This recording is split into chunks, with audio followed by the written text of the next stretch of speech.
In the grand, merciless theater of European royalty, some figures are born to rule, their paths paved with gold and destiny. Others, however, seem born to endure. Their crowns are lined with thorns, their palaces are gilded cages, and their stories are not fairy tales, but cautionary ones. This is the story of a princess who had the greatest prize in the world dangled before her, the throne of the mighty Austro-Hungarian Empire. She was meant to be an empress, a matriarch of the Habsburg dynasty, a name whispered with reverence for centuries. But fate, in its infinite cruelty, had other plans. Her name was Princess Stéphanie of Belgium, and her life was a relentless cascade of tragedy, betrayal, and heartbreak. She was the woman who would be empress, the bride of a doomed prince, and the scapegoat for a scandal that shook a continent. But she was also a survivor. When the world tried to crush her, she refused to break. When her family abandoned her, she found the strength to build her own. This isn't just a story about a long-suffering princess. It's the story of a woman's unyielding, lifelong battle for a single, precious commodity that royalty so often denies, the freedom to be herself. It's a journey that takes us from the cold, sterile halls of a Belgian palace to the glittering, poisoned heart of the Viennese court, and finally to a quiet rebellion that cost her everything, and in doing so saved her soul. Our story begins not with a celebration, but with a premonition. On May 21st, 1864, in the grand but emotionally desolate Laeken Palace in Brussels, Stephanie Clotilde, Louise Hermine, Marie Charlotte was born into a house already fractured by misery. Her parents' marriage was a notorious disaster, a union forged not out of affection, but out of political necessity, emblematic of the arranged alliances that dominated European royalty in the 19th century. Her father, Leopold, Duke of Brabant at the time of her birth, and the future King Leopold II, was a man of vast ambition and cold appetites. Born in 1835, Leopold had been groomed from youth to embody the aspirations of a young nation. He was intelligent, multilingual, and driven by an unquenchable thirst for power and wealth, traits that would later manifest in his infamous colonization of the Congo Free State, where he pursued personal enrichment through ruthless exploitation. But in his domestic life, he was distant and indifferent, viewing family as an extension of his dynastic obligations rather than a source of warmth. His appetites extended beyond politics. He was known for his extramarital pursuits, seeking solace in mistresses who provided the companionship his marriage lacked. This coldness was not a sudden development, but an ingrained characteristic, rooted in his own upbringing under the strict regime of his father, King Leopold I, who prioritized statecraft over paternal affection. In stark contrast, her mother, Marie Henriette of Austria, born in 1836 as an archduchess of the Habsburg dynasty, was a woman trapped in a political alliance that brought her only sorrow. Married to Leopold in 1853 at the tender age of 17, she had entered the union with hopes of fulfillment, only to find herself in a mismatched partnership. Marie Henriette was spirited and passionate in her youth, with a love for horses and the outdoors that clashed with the rigid protocols of Belgian court life. She longed for emotional connection, but Leopold's aloofness left her isolated, her vivacity dimmed by years of neglect. By the time of Stephanie's birth, the marriage had devolved into a facade, with the couple maintaining separate lives within the same palace. Public appearances masked the private tensions, but whispers at court spoke of arguments, mutual resentment, and a profound lack of understanding. Marie Henriette's sorrow was compounded by her homesickness for Austria, where she had enjoyed a more vibrant family environment. For the infant princess, this loveless union of her parents was a dark omen, a preview of the marital tragedy that would one day define her own life. Even in her earliest days, the absence of genuine parental harmony set the tone for a childhood marked by emotional voids, where affection was rationed like a scarce resource. The circumstances of Stephanie's birth further underscored this premonition. Born as the second daughter in a dynasty desperate for male heirs to secure the line of succession, her arrival was met with mixed sentiments. In a patriarchal system where sons were prized for their potential to inherit and rule, daughters like Stephanie and her older sister Louise, born in 1858, were often seen as secondary figures, valuable primarily for diplomatic marriages rather than for their own merits. The Belgian monarchy, still in its infancy, placed immense pressure on producing a robust lineage, and the birth of another girl did little to alleviate those concerns. Yet royal protocol demanded that her entry into the world be commemorated with appropriate fanfare, masking any underlying disappointments. Her arrival was met with the requisite royal pomp, a display that blended tradition with extravagance. A hasty baptism on the day of her birth was performed in the palace chapel, an emergency rite conducted by a priest to ensure the newborn's spiritual safeguarding in case of any unforeseen complications. This urgency reflected the era's high infant mortality rates, even among the elite, and the Catholic faith's emphasis on immediate sacramental protection. The ceremony was intimate, attended only by immediate family and select courtiers, with the infant swaddled in fine linens embroidered with the royal insignia. Water from a silver font was poured over her forehead as prayers were recited, invoking saints and divine grace. This initial baptism, though rushed, symbolized the monarchy's intertwining of faith and state, binding the child to both her earthly heritage and heavenly oversight.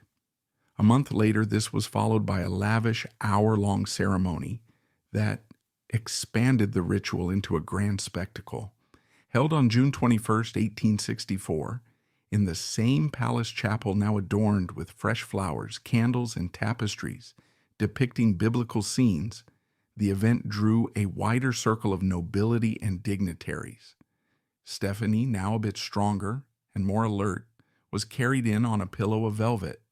Her full name, Stephanie Clotilde Louise Hermine Marie Charlotte, proclaimed aloud, each syllable echoing her lineage. Stephanie after a Habsburg ancestor, Clotilde evoking saintly virtues, Louise honoring family ties, Hermione and Marie Charlotte adding layers of royal and religious significance. Godparents chosen from prominent European houses stood proxy, pledging their support.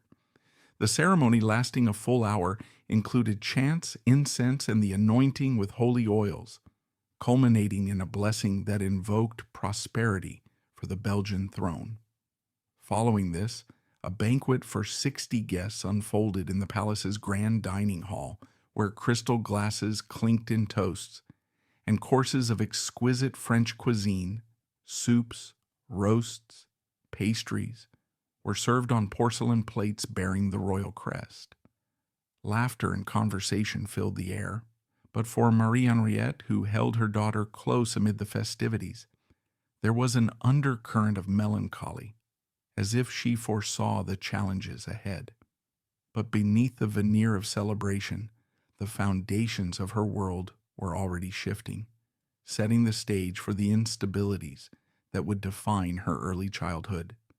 The palace, for all its luxury, was a place of shadows. Stephanie's nursery, furnished with a cradle of carved mahogany and draped in silk, was overseen by nurses and governesses who enforced strict routines from the start. Feedings were scheduled, playtime minimal, and even as an infant she was dressed in miniature gowns that mimicked adult formality, preparing her for a life of public scrutiny. The emotional desolation of Laeken permeated these early months. Leopold's visits to the nursery were brief and perfunctory, a quick glance at his daughter before retreating to his study for affairs of state. Marie Henriette, though more present, carried her own burdens, her interactions tinged with the sorrow of her unfulfilled marriage. The infant princess, oblivious yet sensitive to the atmosphere, spent her first year in this environment where cries echoed in vast rooms and lullabies were sung by hired help rather than doting parents. This fragile equilibrium was upended in 1865 when Stephanie was just over a year old. Her grandfather, King Leopold I, died on December 10th at the age of 75, after a reign that had solidified Belgium's independence and neutrality.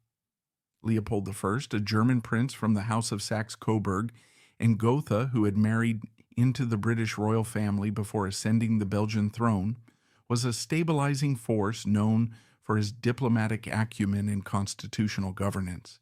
His passing marked the end of an era, plunging the nation into mourning. Flags flew at half-mast, churches tolled bells, and the palace was draped in black crepe. For the royal family, it was a personal loss compounded by political transition. Stephanie's father ascended the throne as Leopold II, taking the oath before Parliament in a solemn ceremony that emphasized continuity amid change. At 30 years old, he inherited not just a crown, but the weight of expectations to expand Belgium's influence, a drive that would soon consume him. With this ascension, her older brother, Prince Leopold Ferdinand Elias Victor Albert Marie, born in 1859 and commonly called the Duke of Brabant, became the heir apparent, the focus of all the dynasty's hopes. At 6 years old, young Leopold was thrust into the spotlight, groomed intensively for kingship with tutors, lessons in statecraft, and public appearances. He represented the future of the Saxe-Coburg and Gotha line in Belgium, a branch that had already produced monarchs in Britain through Queen Victoria's marriage and Portugal. The court's attention converged on him with celebrations of his milestones and portraits commissioned to capture his promise. This shift relegated Stephanie and her sister Louise to the periphery. Louise at 7 was already beginning her education in etiquette and languages, but as girls, they were viewed through the lens of future alliances rather than direct inheritance. Stephanie, still a toddler, toddled through the palace corridors under the watchful eyes of servants, her playthings simple, wooden dolls and blocks, while her brother's rooms overflowed with educational tools and toys befitting a future king. The impact on Stephanie's early childhood was profound. As a 1-year-old, she could not comprehend the full ramifications, but the changes rippled through her daily life. The palace atmosphere grew even more formal, with increased security, more visitors, and a heightened sense of protocol. Mourning attire, black dresses for the women, armbands for the men, dominated for months, casting a pall over play and routine. Marie Henriette, grieving her father-in-law who had been kind to her, withdrew further, her interactions with her daughters becoming sporadic. Leopold II, now king, immersed himself in governance, traveling frequently and delegating child-rearing to staff. Stephanie's earliest memories, as she would later recount in her memoirs, were fragments of this period.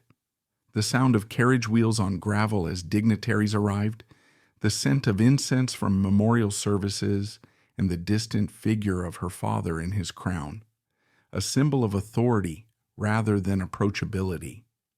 In these formative years, from 1865 to around 1869, Stephanie's world was one of secondary status within a primary institution. She and Louise shared a nursery wing, supervised by nannies like the devoted Tony, Antoinette Chariri, who provided the maternal care Marie Henriette often lacked. Tony, a Belgian woman of gentle demeanor, sang lullabies in French and Flemish, taught basic prayers, and offered hugs that compensated for parental distance. Daily routines were regimented. Mornings began with baths in copper tubs, followed by simple meals of porridge and milk, then supervised walks in the palace gardens, where Stephanie could chase butterflies or pick flowers under the shade of ancient oaks. But even these outings were constrained by etiquette. No running wild, no dirty dresses, lest it reflect poorly on the royal image. The emotional fractures in the family deepened during this time. Leopold II's coronation brought new responsibilities, including diplomatic engagements and the push for colonial expansion, which absorbed his energy. His relationship with Marie Henriette deteriorated further. Arguments echoed through the halls, often about his absences or her perceived inadequacies. Stephanie, as a young child, absorbed these tensions subconsciously, her cries sometimes going unanswered amid the chaos. Louise, older and more aware, became a companion, the two sisters forming a bond in their shared marginality. They played pretend games, imagining themselves as queens in far-off lands, a irony given their real positions. By 1866, as Stephanie turned 2, the palace life had settled into a pattern of isolation. Holidays like Christmas were observed with grandeur, trees adorned with candles and ornaments, gifts from across Europe. But the family gatherings were stiff, with Leopold II presiding like a judge rather than a father. Stephanie's first words, likely mama or papa, were directed at figures who responded with duty rather than delight. Her health, fragile in infancy, required careful monitoring. Doctors visited regularly, prescribing tonics and fresh air to build her constitution. The shifting foundations extended to the broader court dynamics. With young Leopold as heir, resources poured into his upbringing. Private tutors from France and Germany, lessons in history, fencing, and riding. Stephanie watched from afar, her own education delayed until later. This disparity sowed early seeds of awareness about gender roles in royalty, boys for thrones, girls for marriages. In 1867, as Belgium navigated international tensions, like the Franco-Prussian War looming, the palace became a hub of strategy sessions, further distancing the children. The tragedy of 1869, the death of her brother, and its immediate impact. In 1869, when Stephanie was just 5 years old, the first major tragedy struck her young life, leaving an indelible scar that would shape her earliest conscious memories. Her older brother, Prince Leopold, the young Duke of Brabant, was a lively 9-year-old boy who embodied the hopes of the Belgian monarchy for a secure succession. He had been the center of the royal family's dynastic ambitions since their father's ascension to the throne in 1865. As the heir apparent, he was groomed with special attention, receiving lessons in languages, history, and court etiquette, and often appearing in public to symbolize the continuity of the Saxe-Coburg and Gotha line. However, during a seemingly ordinary outing in the expansive gardens of Laeken Palace, disaster unfolded. The young prince accidentally fell into one of the palace's ornamental ponds, a hazard that, in hindsight, reflected the lack of close supervision in the emotionally distant household. The cold water led to a severe chill, and within days he developed pneumonia, a common and often fatal illness in the 19th century, especially for children due to limited medical interventions, like antibiotics, which were not yet available. The boy's condition deteriorated rapidly. He suffered through high fevers, labored breathing, and intense pain, with the palace physicians employing treatments such as bloodletting and herbal remedies that proved ineffective. Despite the family's desperate vigils and prayers in the palace chapel, where candles burned continuously and masses were said, Prince Leopold succumbed to the illness after a prolonged struggle. His death on January 22, 1869, was not just a personal loss but a national catastrophe. Belgium, a young kingdom still establishing its identity on the European stage, mourned the loss of its future king. Funeral processions wound through Brussels with black draped carriages and tolling bells echoing across the city. The royal family, clad in mourning attire, long black veils for the women and crepe armbands for the men, attended a somber state funeral at the Cathedral of St.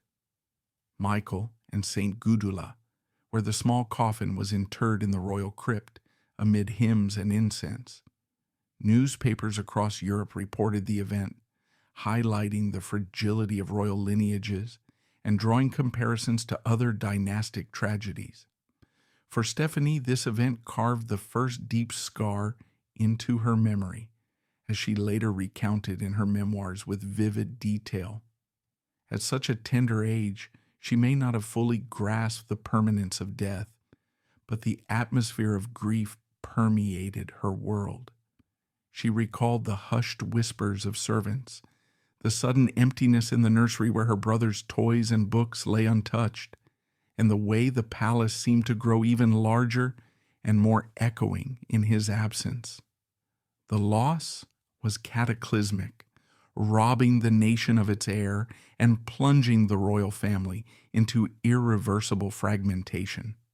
Her parents, already distant from each other due to their mismatched personalities and the strains of royal duty, retreated into separate worlds of grief and bitterness. King Leopold II, who had pinned his dynastic dreams on his son, viewed the death as a profound failure, exacerbating his resentment toward Queen Marie Henriette, whom he blamed for inadequate supervision during the outing. This accusation, whether fair or not, drove a final wedge between them. Their shared sorrow, rather than fostering unity, acted as an impassable wall, solidifying their emotional and physical separation. From that point onward, they were husband and wife in name only, maintaining separate apartments within the palace, communicating through intermediaries, and appearing together solely for public ceremonies. This disintegration set a precedent for Stephanie's understanding of relationships as sources of pain rather than comfort, a theme that would recur throughout her life. The family's disintegration and parental abandonment following the loss. The death of Prince Leopold in 1869 marked the beginning of a profound abandonment for Stephanie and her sister Louise, who was 11 at the time. With no male heir to focus on, the royal family's dynamic shifted dramatically, leaving the daughters in a limbo of neglect. King Leopold II, now fully consumed by his ambitions, turned his back on his surviving children. He saw them not as individuals deserving of love and attention, but as painful reminders of his failure to secure the succession, a critical concern in a monarchy where the throne's stability depended on a clear line of male inheritance. Leopold's energy was increasingly diverted elsewhere, channeling his grief into ruthless pursuits that would cement his infamous legacy in history. By the late 1860s and early 1870s, Leopold II had begun his notorious exploitation of the Congo Free State, a vast African territory he claimed as his personal domain in 1885, but had been scheming over for years prior. Under the guise of humanitarianism and civilization, he orchestrated a regime of brutal extraction, forcing indigenous populations into labor for rubber and ivory through violence, mutilation, and enslavement. This venture amassed him an obscene fortune, estimated in the millions, which he used to fund lavish projects in Belgium, such as the expansion of royal estates and public buildings. However, this obsession came at the cost of his family life. He surrounded himself with a legion of mistresses, including notable figures like Caroline Delacroix, later Baroness Vaughan, who bore him illegitimate children and received extravagant gifts, further alienating his legitimate daughters. Stephanie and Louise were effectively sidelined, their father's rare interactions limited to formal audiences where he offered criticism rather than encouragement. In her memoirs, Stephanie described this period as one where my father seemed to forget us entirely, highlighting how his colonial ambitions and personal indulgences created an emotional void. Queen Marie Henriette, on the other hand, recoiled into a shell of cold, pious resignation following her son's death. Once a vibrant woman with a passion for horseback riding and the outdoors, she had already been worn down by her unhappy marriage and the court's stifling protocols. The loss of her only son intensified her withdrawal. She turned to religion for solace, spending hours in prayer at the palace chapel or in her private oratory, reciting rosaries and attending daily mass. This piety, while genuine, manifested as emotional detachment from her daughters. She showed no interest in their daily lives, offering neither warmth nor guidance. The family meals were a masterclass in dysfunction. When her father, the king, entered the breakfast room, Stephanie and her sisters were required to stand, curtsy, and kiss his hand. In return, they received not a hug, not a word of affection, but a cold, dismissive pat on the head. Silence was enforced. They were royal props, seen but not heard. This was the crucible that forged Princess Stéphanie, a young woman starved of love, disciplined by fear, and groomed for one purpose and one purpose only, to be married off for the benefit of the crown. She was a product, waiting to be sold to the highest bidder. And in 1878, the most powerful dynasty in Europe came calling. Stephanie, even as a young girl, perceived this divide with devastating clarity. In her later writings, she reflected that her parents simply did not understand each other, a poignant observation that captured the essence of their incompatibility. Leopold's worldly ambitions clashing with Marie Henriette's introspective suffering. This parental abandonment fostered a sense of isolation in Stephanie, teaching her early on to rely on inner strength and the limited affections of household staff, such as her beloved nanny Tony, who provided the hugs and stories her mother withheld. Stephanie's near-death illness in 1871. Amid the ongoing family turmoil, another personal crisis struck in 1871 when Stephanie, at the age of 7, fell gravely ill with typhoid fever, a highly contagious and often deadly bacterial infection rampant in 19th century Europe due to poor sanitation and contaminated water supplies. The outbreak in Brussels that year was particularly severe, affecting thousands and overwhelming the city's medical resources. Stephanie's symptoms began subtly: fatigue, headaches, and a rising fever that soon escalated to delirium and severe abdominal pain.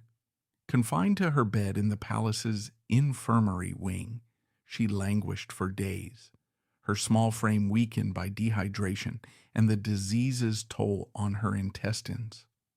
The royal physicians, trained in the conventional methods of the time, administered treatments like quinine and laudanum, but her condition worsened, bringing her seemingly to the brink of death. Whispers among the staff suggested that the princess might not survive, and preparations for mourning were quietly discussed.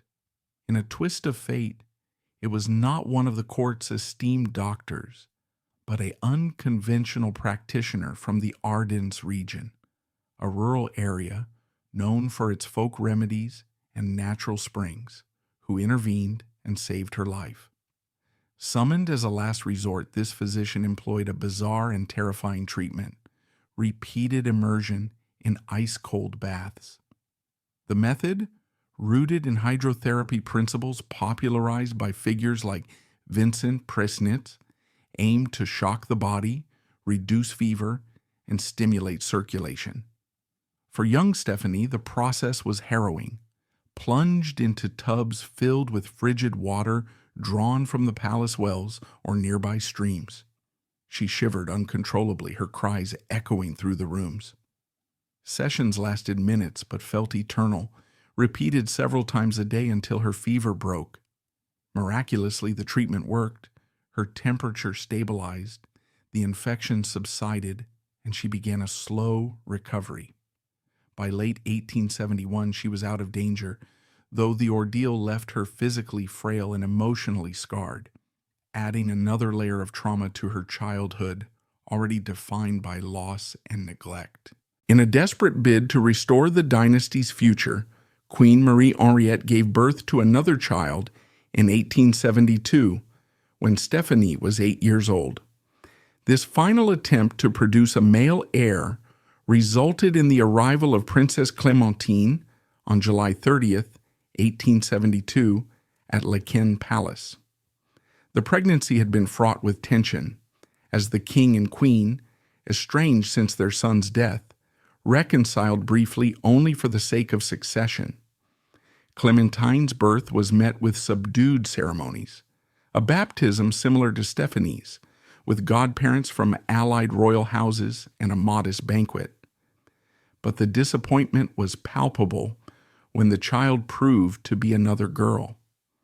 No male heir meant the throne would eventually pass to Leopold's brother, the Count of Flanders, or his descendants, a prospect that fueled the king's bitterness. For Stephanie and Louise, Clementine's arrival did not bring familial closeness, but rather amplified their sense of abandonment.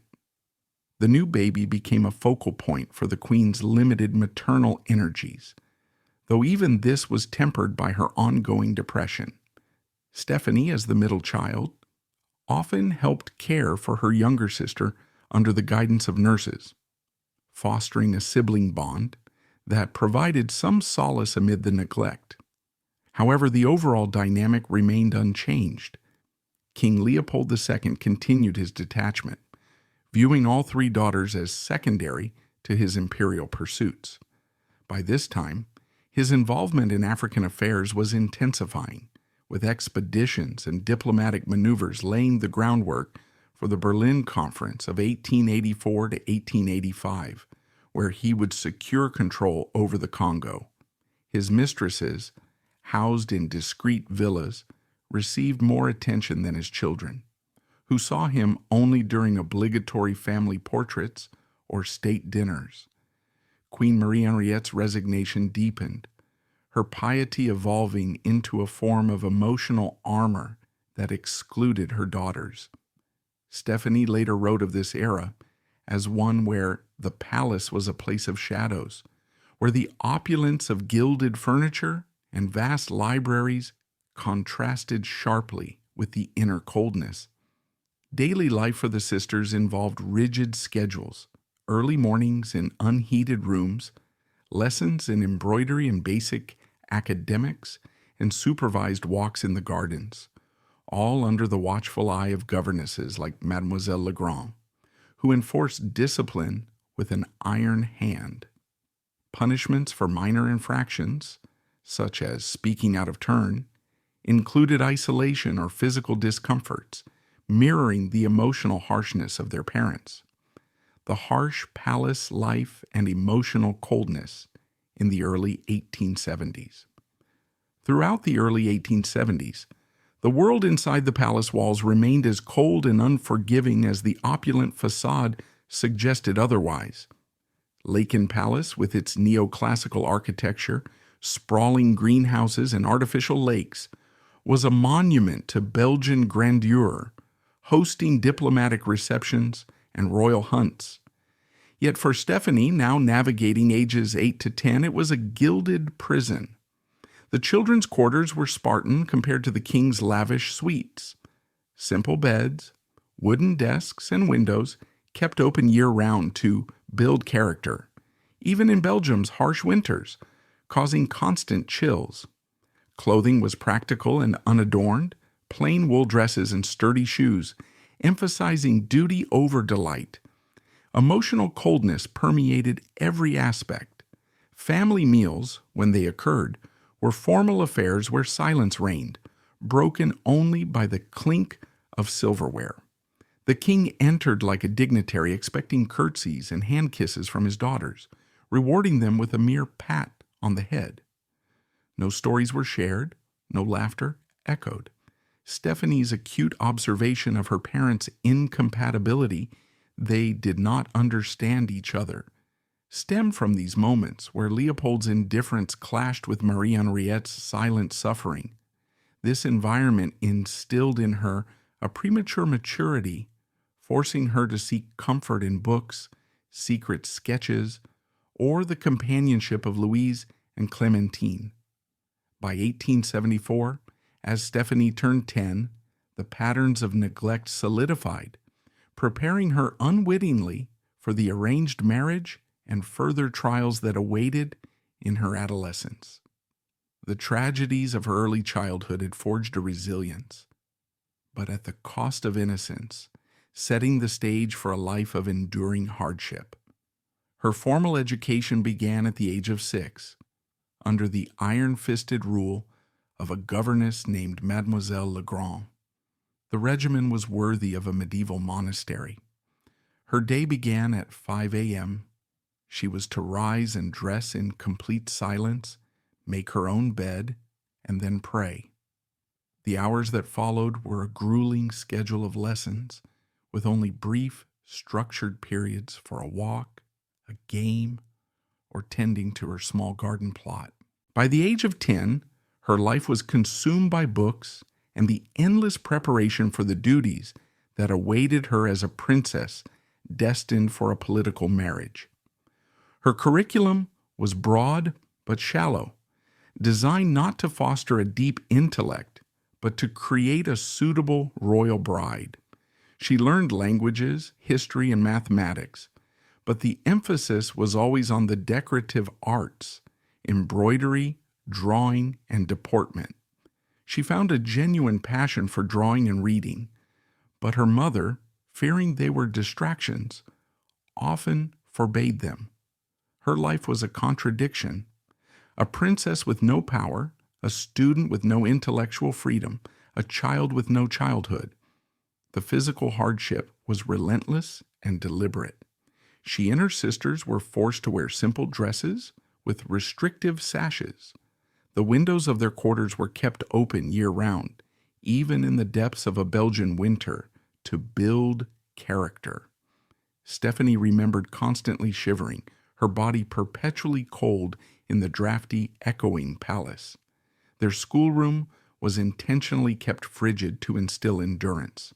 Punishments for the slightest infraction were severe and cruel. She would be forced to kneel on dried beans for hours, or, most terrifyingly, locked in a pitch-black space between two doors. In this emotional wasteland, her only source of genuine affection was her nanny, Antoinette Tony Chariri. Tony had been with her since birth, a constant warm presence in a world of cold duty. She was more of a mother to Stephanie than the queen had ever been. Her other refuge was with her aunt and uncle, the Count and Countess of Flanders, whose home provided a rare and welcome escape from the glacial atmosphere of Laeken. In the winter of 1878, a figure of almost mythical allure arrived in Brussels, Empress Elizabeth of Austria, widely known as Sisi, renowned for her exceptional beauty, enigmatic personality, and persistent melancholy. As Duchess Elizabeth in Bavaria, she had married Emperor Franz Joseph of Austria at the age of 16 in 1854, entering a life of rigid court protocols that clashed with her free-spirited nature. By 1878, at 41 years old, Sisi had become a legendary wanderer, traveling extensively across Europe to escape the stifling atmosphere of the Viennese court, often seeking solace in horseback riding, poetry, and solitude. Her visits were not mere social calls, but carried political undertones. as the Habsburg dynasty sought to strengthen alliances through marriages. At this time, her only son, Crown Prince Rudolf, born in 1858, was 20 years old and still unmarried, a situation that concerned the Austrian court due to the need for a suitable consort to secure the future of the Austro-Hungarian Empire, a vast multi-ethnic realm spanning Central and Eastern Europe, established in 1867 through the Austro-Hungarian Compromise. The political chess match for Rudolf's hand had begun, with European royal families positioning their eligible daughters as potential matches. The Belgian court, under King Leopold II, saw an opportunity to elevate its status through such a union, given Belgium's relatively recent independence in 1830 and its desire for stronger ties with established powers like Austria-Hungary. Stephanie, then a tall, slightly awkward 14-year-old, was formally presented to the Empress during this visit. At 14, born on May 21, 1864, Stephanie was in the early stages of adolescence, marked by the physical changes of puberty and the emotional constraints of her upbringing in the cold environment of Laeken Palace. The presentation took place in a formal reception at the palace, where Stephanie, dressed in a simple yet elegant gown befitting her age, curtsied deeply before Sisi. This encounter was orchestrated by her parents, King Leopold II and Queen Marie Henriette, who hoped to impress the Empress with their daughter's poise and potential as a bride.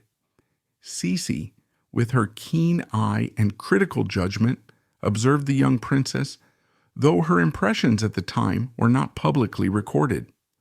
This meeting planted the seeds for the alliance, highlighting Stephanie's role as a diplomatic asset in the intricate web of European royal intermarriages. Before Stephanie ever met her future husband in person, her governess introduced her to him through an engraving in a magazine, framing the image not as a glimpse of a potential partner, but as an educational tool on the majesty of the Habsburg dynasty.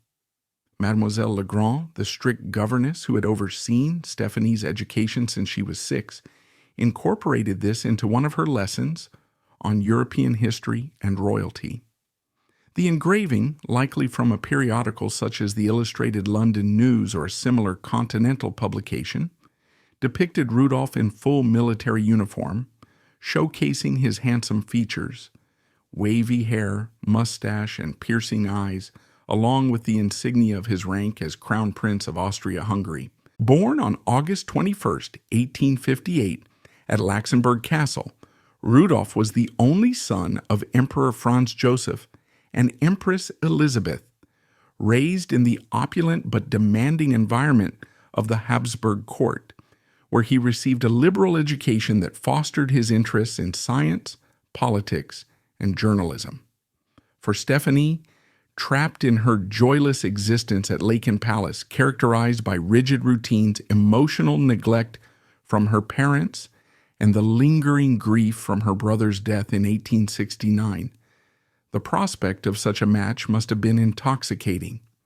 Her daily life involved hours of study in cold rooms, silent meals, and limited freedoms, with only her nanny Tony providing genuine affection. The image of Rudolf represented an escape, a gateway to a grander world of imperial splendor, balls, and perhaps the affection she craved. In her later memoirs, I Was to be Empress, Stephanie reflected on this period with a mix of naivety and hindsight, noting how the engraving symbolized the distant allure of her future without revealing the personal complexities. For Rudolf, the reality of the potential marriage was far more pragmatic and detached than any romantic ideal. In his private letters and correspondences from this period, he described Stephanie with a diplomat's measured tone as pretty, good, clever, acknowledging her physical appearance and character traits without enthusiasm or passion. These descriptions preserved in historical archives, reveal a sense of obligation rather than desire, as Rudolf was acutely aware of the political imperatives driving the Union. At 20, Rudolf was already a complex figure, intellectually gifted, with progressive views on democracy and science that often conflicted with his father's conservative absolutism, but also plagued by personal demons, including depression, heavy drinking, and a string of affairs that reflected his dissatisfaction with court life. The truth behind the match was more complex and calculated. Stephanie was simply the only available Catholic princess who met the stringent political and dynastic requirements of Emperor Franz Joseph. The Habsburgs, as staunch Catholics ruling a diverse empire, prioritized brides from Catholic royal houses to maintain religious harmony and alliances. Other potential candidates, such as those from Protestant or Orthodox lines, were unsuitable. And within the Catholic sphere, options were limited by age, availability, and geopolitical considerations. Belgium, as a neutral Catholic monarchy with ties to both France and Germany, offered strategic benefits, potentially strengthening Austria-Hungary's position amid rising tensions in Europe, such as the aftermath of the Franco-Prussian War in 1870 to 1871. Even Rudolf's mother, Empress Sisi, was unimpressed with the choice, viewing the relatively new Belgian royal house, established only in 1830 following the Belgian Revolution against Dutch rule, as lacking the ancient prestige worthy of her son. The Saxe-Coburg and Gotha dynasty in Belgium, while connected to older European lines, including Britain's through Queen Victoria, was seen by old aristocratic families like the Habsburgs as upstart compared to their millennium-old heritage dating back to the 10th century. Sisi's disdain, often expressed in her letters and diaries, stem from her own experiences of marital unhappiness and her protective instincts toward Rudolf, whom she doted on despite her frequent absences. Neither Stephanie nor Rudolf had much of a choice in the matter. Royal marriages were dictated by state interests, with personal feelings secondary. This lack of agency foreshadowed the challenges ahead as both parties entered the arrangement with mismatched expectations. Following Rudolf's first official visit to Brussels in 1879, arranged to assess the potential bride in person, Stephanie was summoned by her parents for a decisive conversation. The visit itself was a formal affair, with Rudolf traveling from Vienna to meet the Belgian royal family amid diplomatic protocols. Accompanied by aides and courtiers, he participated in receptions and dinners at Laeken Palace, where he observed Stephanie during structured interactions. Conversations on neutral topics like art and travel, and perhaps a shared walk in the gardens. Rudolf, at 21, presented a polished exterior, but his inner turmoil was already evident to those close to him.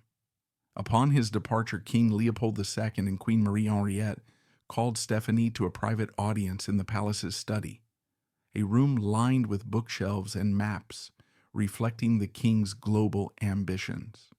The king, known for his blunt and authoritarian style, dispensed with any pretense of sentiment and delivered the verdict directly. "We have chosen you to be the future Queen of Austria and Queen of Hungary." This announcement positioned Stephanie as the key to a prestigious alliance, elevating Belgium's status while fulfilling dynastic needs. At just 15 years old, Stephanie was given a brief period to reflect, consulting with her mother, who expressed it as her greatest happiness, and her beloved nanny Tony, Antoinette Chariri, who had been her emotional anchor since infancy. Tony's advice, rooted in loyalty and practicality, likely emphasized duty, though with a touch of concern for the young girl's well-being. Stephanie's agreement and the sealing of her fate, 1879. After her consultation, Stéphanie agreed to the match, sealing her fate at the age of 15. This decision, made under immense familial and societal pressure, reflected the norms of the era where royal children, especially daughters, had little autonomy in marital choices. In her memoirs, Stéphanie later expressed regret, noting, "I never guessed how heavy I should find the chains he was forging for me," indicating her initial innocence and the weight of hindsight. The agreement marked a turning point, transitioning her from the confines of Belgian court life to the even more intricate world of the Habsburgs, with preparations beginning for the formal engagement and eventual wedding. The official betrothal took place on March 7th, 1880, formalizing the union with pomp and diplomatic significance. Crown Prince Rudolf arrived in Brussels with a retinue of 21 attendants, a display of Austrian grandeur that included equerries, diplomats, and servants. The ceremony occurred at the royal palace, where vows of intent were exchanged, rings presented, Rudolf gifted Stéphanie a sapphire surrounded by diamonds, and toasts raised in the banquet hall. However, in a move of staggering callousness that foretold the disaster to come, one of those attendants was his current mistress, a detail that highlighted Rudolf's indiscretions and the open secrets within royal circles. This inclusion, though discreet, symbolized the underlying issues in Rudolf's character and the challenges Stéphanie would face. The Viennese court, meanwhile, was pinning its hopes on the young Belgian princess to transform Rudolf's life. By 1880, Rudolf was already notorious for his volatile moods, swinging between manic energy and deep depression, his radical liberal politics that opposed his father's conservatism, and his debauched lifestyle involving heavy drinking, opium use, and numerous affairs. The prevailing wisdom among courtiers was that a sweet, pious wife like Stéphanie, raised in a devout Catholic environment, would stabilize him, acting as his salvation by providing domestic tranquility and moral guidance. This optimistic view ignored the deeper incompatibilities and Rudolf's unwillingness to change. Everyone at the Austrian court, it seemed, knew the kind of man Rudolf was, except for Stéphanie herself, who remained sheltered from such rumors. The Empress's niece, Countess Marie la Riche, a close confidant in the Habsburg family, later wrote with evident pity in her memoirs that they all felt sorry for the poor little princess who was to have the honor of being chosen. La Riche's words captured the collective sympathy and foreboding as the court anticipated the difficulties ahead for the naive bride entering a union fraught with hidden perils. The wedding between Stéphanie and Crown Prince Rudolf was initially scheduled for late 1880, following their official betrothal on March 7th of that year. Preparations had been underway since the engagement, involving diplomatic coordination between the Belgian and Austrian courts to ensure a union that would strengthen alliances across Europe. Invitations were drafted for royalty and nobility from various nations, and the event was envisioned as a grand spectacle in Vienna, symbolizing the merging of the relatively new Belgian monarchy with the ancient Habsburg dynasty. Dress fittings for Stéphanie began, with designs incorporating elements from both her Belgian heritage and Austrian traditions, and court officials exchanged correspondence on logistics such as guest lists, security, and ceremonial protocols. However, a deeply personal and humiliating issue arose that disrupted these plans. At 16 years old, Stéphanie had not yet reached puberty, a fact that was discovered during medical examinations required for royal brides to confirm their readiness for marriage and potential motherhood. In the conservative and patriarchal context of 19th century European royalty, this delay was seen as a significant impediment, as it raised concerns about her immediate ability to fulfill dynastic expectations, particularly producing an heir. The postponement was announced discreetly to avoid public scandal, but it caused considerable embarrassment within the royal circles. Stephanie was sent back to Belgium from preliminary visits in Austria, returning to Laeken Palace in a state of shame, feeling like a bride deemed not yet ready to be a wife. This period of delay, lasting several months, intensified her isolation. She faced whispers and judgments from courtiers who viewed her as immature or inadequate. In her memoirs, Stephanie later described this time as one of profound mortification, where she grappled with the physical and emotional implications of her delayed development amid the pressures of her impending role. Medical consultations were sought quietly, with doctors advising rest, nutrition, and time, while her mother, Queen Marie Henriette, offered limited support, reflecting the emotional distance in their relationship. The Austrian court, impatient yet bound by propriety, agreed to reschedule, but the incident underscored the objectification of royal women, reducing Stephanie to a vessel for succession rather than an individual. Following the postponement, Stephanie was eventually sent to Vienna in early 1881 to undergo intensive tutoring in the labyrinthine etiquette of the Habsburg court, serving as a final polishing before the rescheduled wedding. This move was orchestrated to immerse her in the complexities of Austrian imperial life, ensuring she could navigate the rigid protocols that defined one of Europe's most formal monarchies.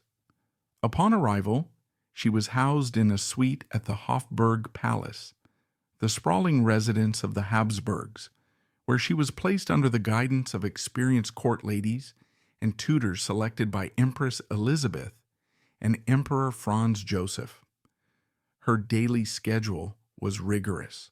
Mornings began with lessons in German, the court's primary language, though she already had some proficiency from her education, history of the Austro-Hungarian Empire, and the intricate hierarchies of nobility. Afternoons focused on practical skills, such as proper curtsying to various ranks, table manners for state banquets, and the art of conversation at diplomatic receptions.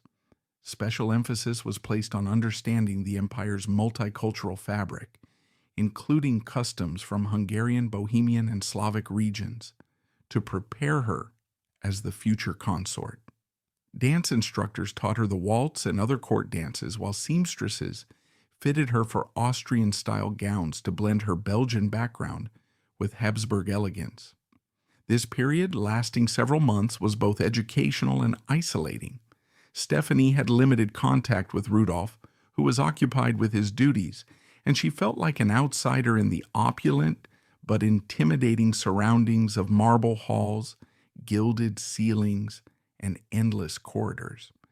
In her recollections, she noted the overwhelming nature of these preparations, viewing them as a sacrifice on the altar of duty, where her personal identity was molded to fit the role of crown princess.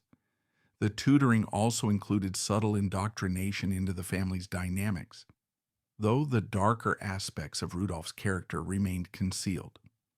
Finally, on May 10, 1881, just days before Stephanie's 17th birthday, the wedding day arrived, unfolding in a ceremony of breathtaking opulence at the Augustinian Church, Augustinerkirche, in Vienna, a historic venue favored by the Habsburgs for its Gothic architecture and proximity to the Hofburg.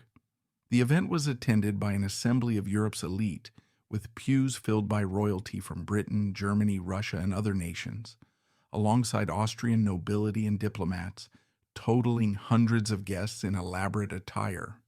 Security was tight, with imperial guards lining the streets as carriages arrived amid cheering crowds gathered outside.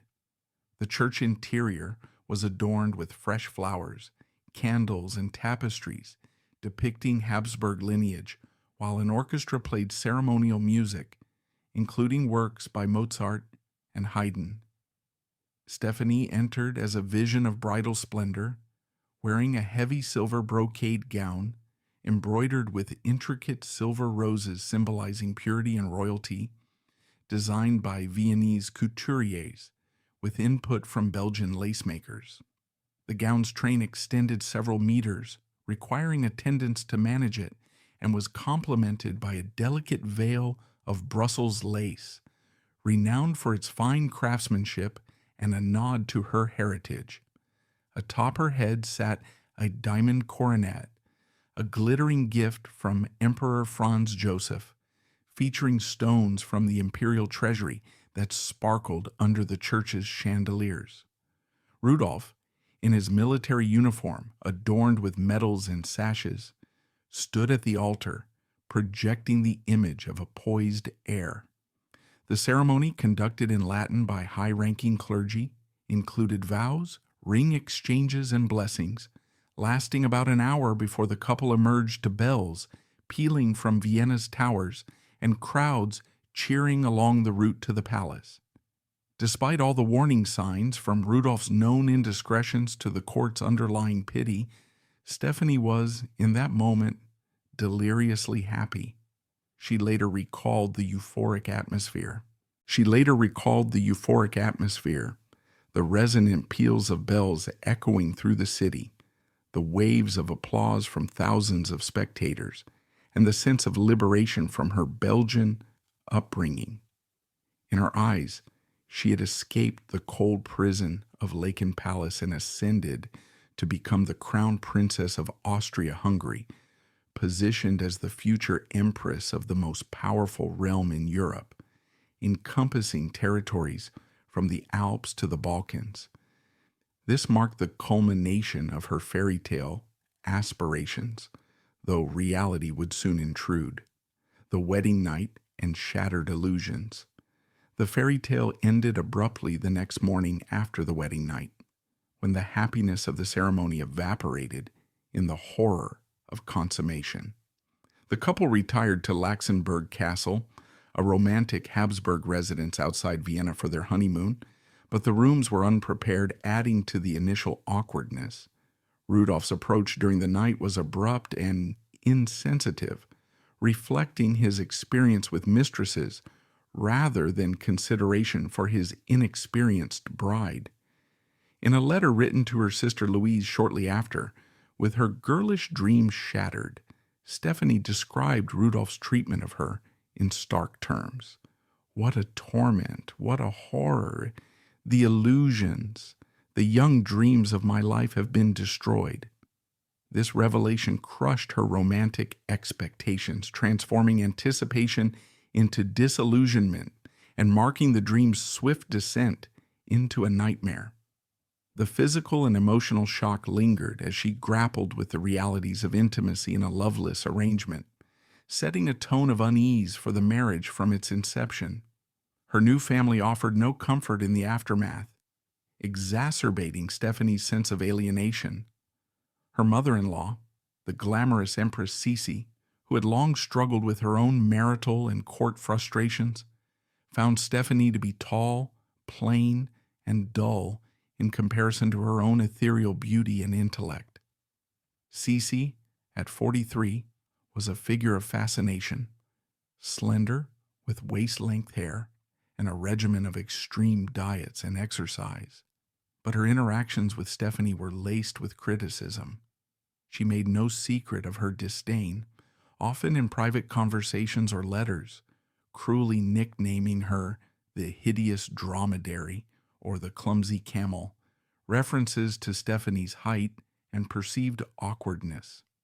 These barbs, delivered through courtiers or directly, wounded deeply as Sisi's influence permeated the palace. Emperor Franz Joseph, while polite, remained distant, focused on state affairs, offering little paternal warmth. This lack of familial support isolated Stéphanie further, as she navigated the Habsburg court's intricate social web without allies. Yet for a brief, fleeting period in the early months of marriage, there was a glimmer of hope amid the challenges. Stéphanie believed she had found a real partner in Rudolf, whose intellectual charm occasionally shone through his flaws. They developed affectionate pet names for each other, Coco for Rudolf and Kossuth for Stephanie, drawn from playful endearments that fostered moments of intimacy. Shared activities included private dinners, discussions on literature and politics, where Rudolph's liberal views intrigued her conservative upbringing, and outings to the opera or countryside estates. These instances brought laughter and camaraderie, allowing Stephanie to envision a collaborative future where she supported his duties as heir. In her memoirs, she described this phase as one where we seemed to understand each other, highlighting rare instances of emotional connection that contrasted the wedding night's trauma. However, Rudolph's nature proved mercurial, with his paranoia soon becoming suffocating and eroding the fragile harmony. Influenced by his mental health struggles and political frustrations, he imposed strict controls, forbidding Stephanie from leaving the palace without his express permission, monitoring her correspondence, and limiting her social interactions to prevent any perceived threats.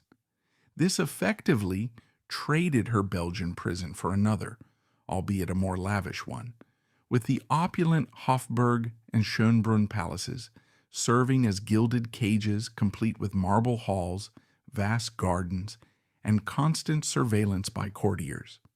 To cope with the stifling isolation, Stephanie poured herself into her art, finding solace in sketching landscapes, portraits, and still lifes during solitary hours. Painting became a therapeutic outlet, allowing her to express emotions suppressed in public, and it evolved into a lifelong hobby that provided continuity amid turmoil.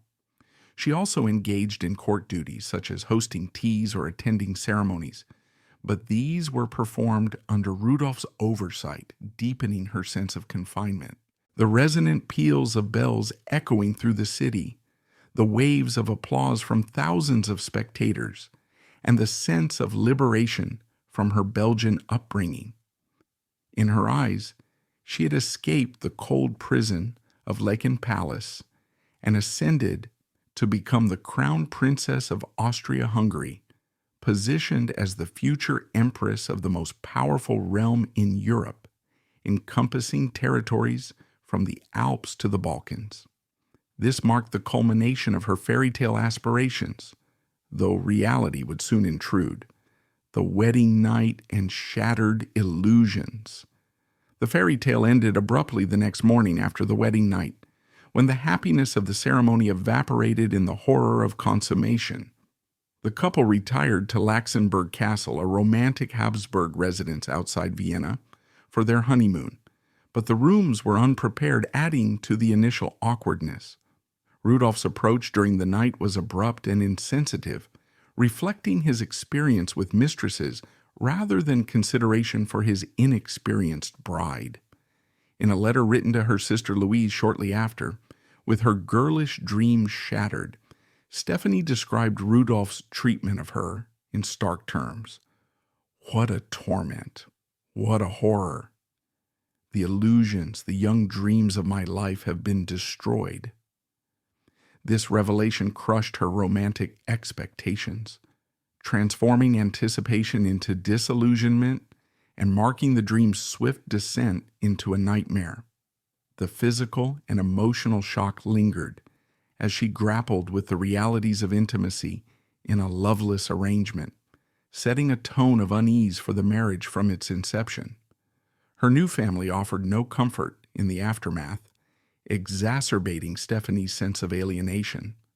Her mother-in-law, the glamorous Empress Sisi, who had long struggled with her own marital and court frustrations, found Stephanie to be tall, plain, and dull, in comparison to her own ethereal beauty and intellect. Sisi, at 43, was a figure of fascination, slender, with waist-length hair and a regimen of extreme diets and exercise. But her interactions with Stephanie were laced with criticism. She made no secret of her disdain, often in private conversations or letters, cruelly nicknaming her the hideous dromedary, or the clumsy camel, references to Stephanie's height and perceived awkwardness. These barbs, delivered through courtiers or directly, wounded deeply as Sisi's influence permeated the palace. Emperor Franz Joseph, while polite, remained distant, focused on state affairs, offering little paternal warmth. This lack of familial support isolated Stephanie further as she navigated the Habsburg court's intricate social web without allies. Yet, for a brief, fleeting period in the early months of marriage, there was a glimmer of hope amid the challenges. Stephanie believed she had found a real partner in Rudolf, whose intellectual charm occasionally shone through his flaws. They developed affectionate pet names for each other: Coco for Rudolf and Cochus for Stephanie, drawn from playful endearments that fostered moments of intimacy. Shared activities included private dinners, discussions on literature and politics, where Rudolf's liberal views intrigued her conservative upbringing, and outings to the opera or countryside estates. These instances brought laughter and camaraderie, allowing Stephanie to envision a collaborative future where she supported his duties as heir. In her memoirs, she described this phase as one where we seemed to understand each other, highlighting rare instances of emotional connection that contrasted the wedding night's trauma. However, Rudolf's nature proved mercurial, with his paranoia soon becoming suffocating and eroding the fragile harmony. Influenced by his mental health struggles and political frustrations, he imposed strict controls, forbidding Stephanie from leaving the palace without his express permission, monitoring her correspondence, and limiting her social interactions to prevent any perceived threats. This effectively traded her Belgian prison for another, albeit a more lavish one, with the opulent Hofburg and Schönbrunn palaces serving as gilded cages complete with marble halls, vast gardens, and constant surveillance by courtiers. To cope with the stifling isolation, Stephanie poured herself into her art, finding solace in sketching landscapes, portraits, and still lifes during solitary hours. Painting became a therapeutic outlet, allowing her to express emotions suppressed in public, and it evolved into a lifelong hobby that provided continuity amid turmoil. She also engaged in court duties, such as hosting teas or attending ceremonies, but these were performed under Rudolf's oversight, deepening her sense of confinement.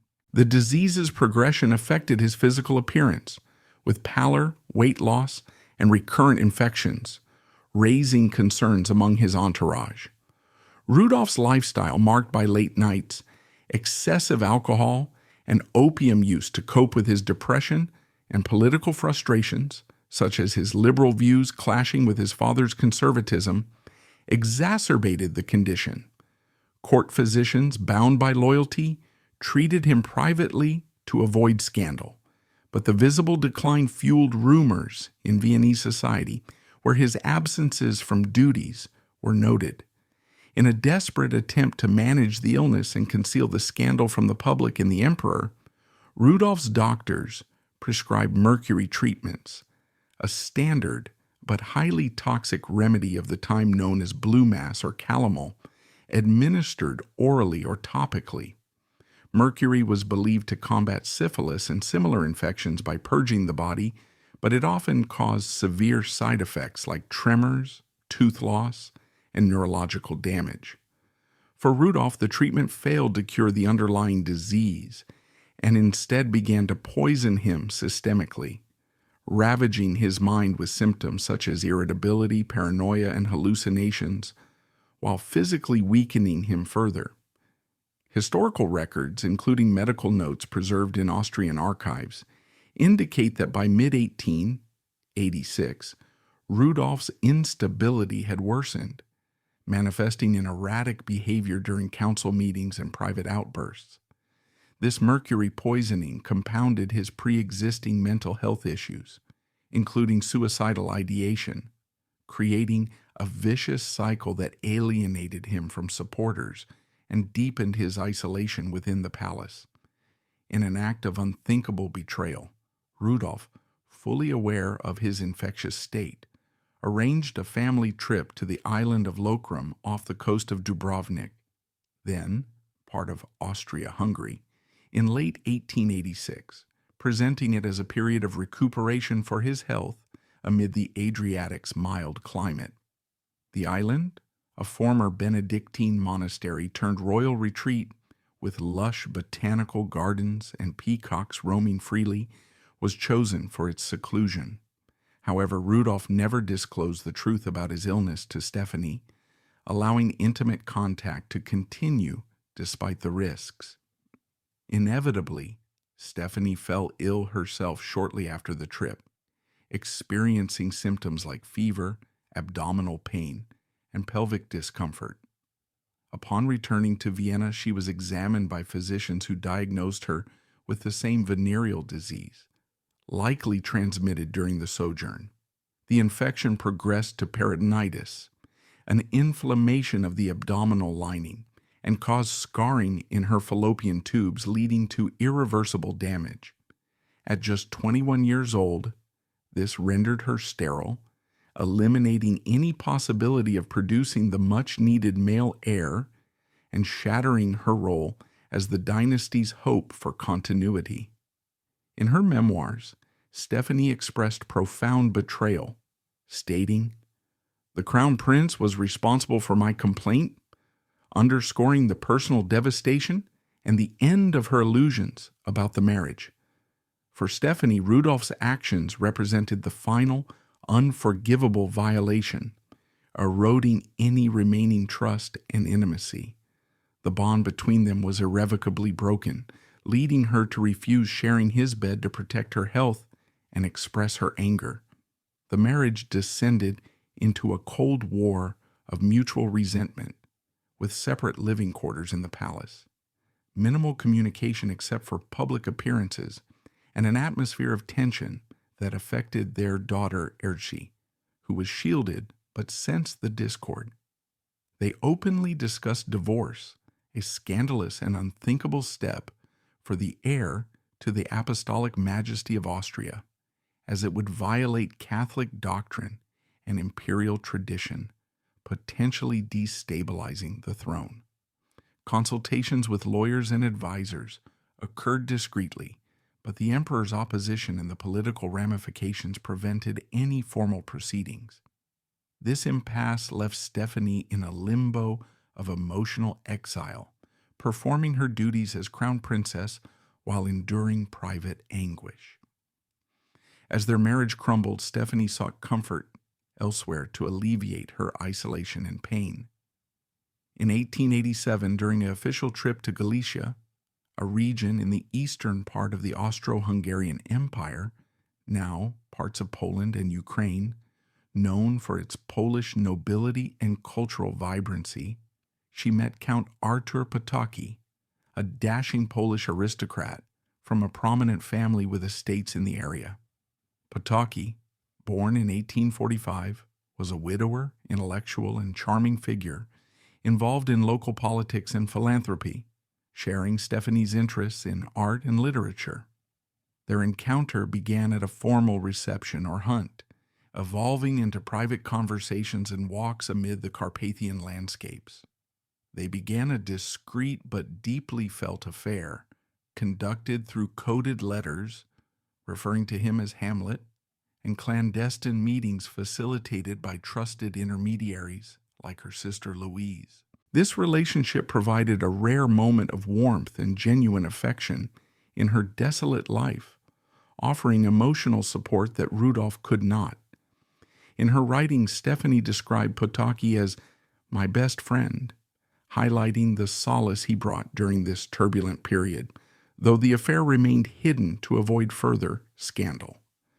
Meanwhile, Rudolf's descent accelerated throughout 1887 and into 1888, as his physical and mental health deteriorated under the combined effects of his venereal disease, mercury poisoning from treatments, and long-standing psychological issues.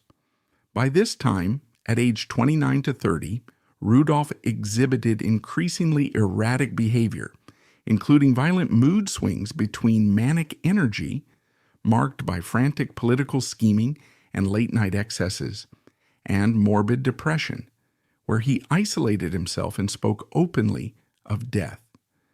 Historical accounts describe him as suffering from hallucinations, paranoia, and suicidal ideation, exacerbated by his frustration with his father's conservative policies and his own powerless position as heir. His liberal views, which clashed with Emperor Franz Joseph's absolutism, fueled his sense of futility, leading to opium use and heavy drinking that further ravaged his body. Courtiers noted his pallor, tremors, and unpredictable outbursts during meetings, making him a ticking time bomb at the center of the Austro-Hungarian Empire, whose stability depended on his survival. In her memoirs, Stephanie recounted his frightful state, highlighting how his once charming intellect devolved into instability, straining their already fractured marriage. In October 1888, amid Rudolf's worsening condition, a desperate Stephanie sought intervention from her father-in-law, Emperor Franz Joseph, pleading with him during a private audience at the Habsburg Palace to address her husband's crisis. Returning from a trip to Greece, she was horrified by Rudolf's appearance, pale, restless, and mentally unhinged, and confided that he was very ill, emphasizing his physical decline and emotional volatility as threats to both his life and the empire. This plea reflected her growing fear, as she had witnessed his suicidal thoughts and erratic actions firsthand. However, Franz Joseph, a rigid and emotionally repressed ruler born in 1830 and known for his strict adherence to duty over personal sentiment, dismissed her concerns outright. Shaped by his own losses, including the execution of his brother Maximilian in 1867, the emperor prioritized protocol and stability, viewing Rudolf's issues as temporary weaknesses rather than a severe crisis. He advised patience or ignored the warning, a decision that later haunted the family. Stephanie's memoirs detail this encounter as a moment of helplessness, where her warnings fell on deaf ears, underscoring the patriarchal dynamics that marginalized her voice. 3 months after Stephanie's plea, the bomb exploded on January 30th, 1889, when the nation was rocked by devastating news from the Imperial Hunting Lodge at Mayerling, a secluded estate in the Vienna woods built in 1887 as a retreat for the Habsburgs. Crown Prince Rudolf, age 30, and his 17-year-old mistress, Baroness Mary Vetsera, a young noblewoman from a prominent family whom he had met in 1888 and pursued despite her youth, were discovered dead in Rudolf's bedroom by his valet Johann Loschek and hunting companion Count Josef Hoyos. Each had a bullet wound to the head, with evidence suggesting Rudolf shot Mary first in a murder-suicide pact before turning the revolver on himself hours later. The bodies were found amid blood-stained sheets with Rudolf's revolver nearby and farewell letters indicating premeditation. The official story, hastily constructed by the court to avoid scandal and ensure a Catholic burial, claimed Rudolf died of a heart aneurysm or apoplexy, while Mary's death was initially suppressed. However, the truth of a murder-suicide soon leaked through whispers among servants and officials, sparking international headlines and conspiracy theories, including political assassination or foul play. Though most historians agree on suicide driven by Rudolf's despair over his health, marriage, and political impotence, the incident sent shockwaves through Europe, destabilizing the Habsburg dynasty and foreshadowing its decline. For Stephanie, Rudolf left one last chillingly cruel message in a farewell letter discovered among his papers at Mayerling, undated but clearly written in anticipation of his death. In it, he expressed no remorse or tenderness, but rather a cold sense of release. Dear Stephanie, you are freed from my presence and vexation. Be happy in your fashion. Be good to the poor little one, who is the only thing that remains of me. To all my friends, my last greetings. I face death calmly. Death alone can save my good name. With warmest love from your affectionate Rudolf. This note, preserved and later published in excerpts, underscored his self-absorption and emotional detachment, framing his suicide as a liberation for her while ignoring the devastation it would cause. Stephanie, upon receiving it, described it as a dagger to her heart, amplifying her grief and sense of abandonment. At 24 years old, Stephanie became a widow overnight, with the crown she was destined to wear as Empress gone forever, as the succession shifted to Archduke Karl Ludwig and eventually Franz Ferdinand. In the eyes of the court and the public, she emerged as the scapegoat for a tragedy she had been powerless to prevent, blamed for failing to stabilize Rudolf or provide a male heir despite his infidelity and abuse. Whispers in Vienna accused her of coldness or inadequacy, fueled by Empress Elizabeth's open disdain and the Habsburgs' need to deflect from internal failures. Newspapers across Europe sensationalized the story, portraying her as the unhappy wife whose shortcomings contributed to Rudolf's despair, further isolating her in grief. In the immediate chaotic aftermath of the Mayerling Incident, Stephanie was trapped in a web of protocol and politics.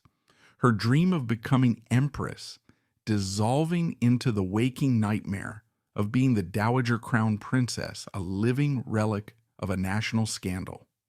She attended Rudolf's funeral on February 5, 1889, at the Capuchin Church in Vienna, where he was interred in the imperial crypt after a Vatican dispensation declared him in mental imbalance for a Catholic burial. Mary's body was secretly buried at Heiligenkreuz Abbey to suppress details.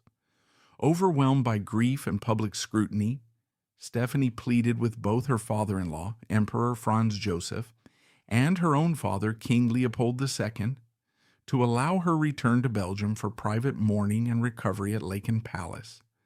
Franz Joseph, prioritizing the dynasty's image, refused, insisting her presence in Austria maintained continuity amid the crisis. Leopold II, focused on his colonial ambitions, echoed this denial, viewing her as a Habsburg asset. Thus she remained in Vienna, confined to a state of quiet humiliation at the Hofburg, where her public role was methodically erased, reduced to minor ceremonies while the court shifted focus to the new heir presumptive, Archduke Franz Ferdinand. This isolation deepened her trauma as she navigated mourning under constant surveillance. Just as she was reeling from the loss of her husband and her future, fate delivered another cruel blow with the illness and death of her one source of genuine affection, the Polish Count Artur Potocki.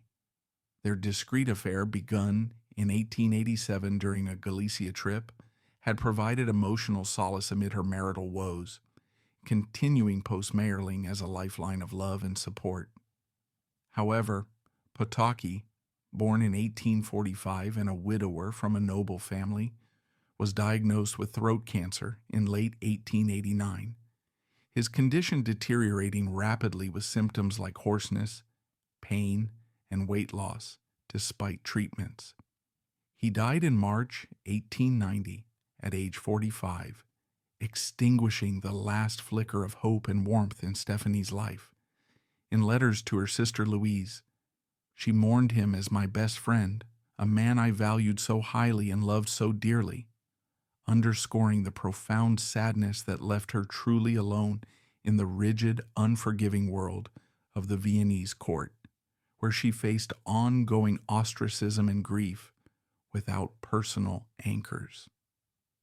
In the immediate years following the Mayerling Incident in 1889, the men who ruled Stephanie's life, her father, King Leopold II of Belgium, and her father-in-law, Emperor Franz Joseph of Austria, were already plotting her next move without regard for her emotional state.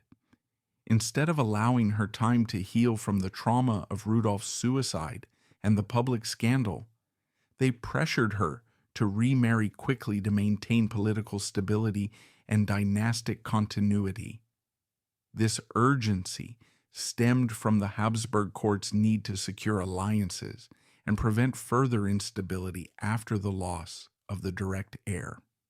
Correspondence between the two monarchs preserved in historical archives reveals discussions on potential matches that would keep Stephanie tied to the imperial family, viewing her as a strategic asset rather than a grieving widow. At 24 years old, Stephanie was confronted with suitors selected for political gain, a process that echoed the arranged nature of her first marriage and deepened her sense of being a pawn in royal machinations.